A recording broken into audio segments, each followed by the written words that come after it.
It was the last lecture of the day at King's College.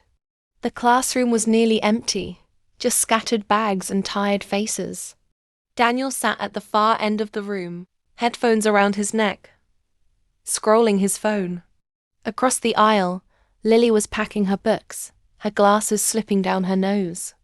They had been in the same literature all semester, yet never exchanged more than a polite nod. Daniel thought she was too serious, always lost in notes. Lily thought he was too loud, too carefree. But that day, the rain outside was heavy, and neither of them had an umbrella. "You're waiting for it to stop too?" Daniel asked. "Yes," Lily said, not looking at him. "Unless you're offering to carry me through the rain." Daniel laughed. "I might. But only if you don't complain about my terrible balance."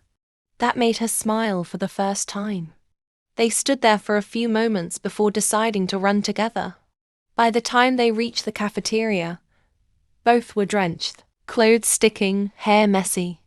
They laughed, breathless, dripping water onto the tiled floor. "You look like a drowned cat," Daniel said. "And you look like you lost a fight with a shower," Lily replied, pushing her wet hair back. They sat down with hot coffees.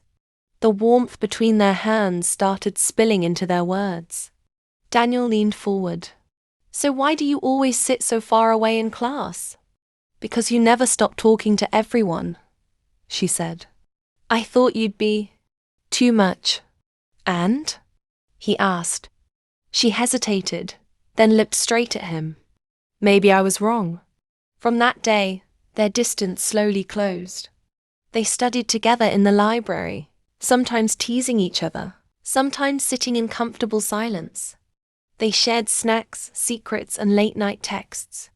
One night, while preparing for exams, Daniel looked over her shoulder. "You highlight every line like it's life or death."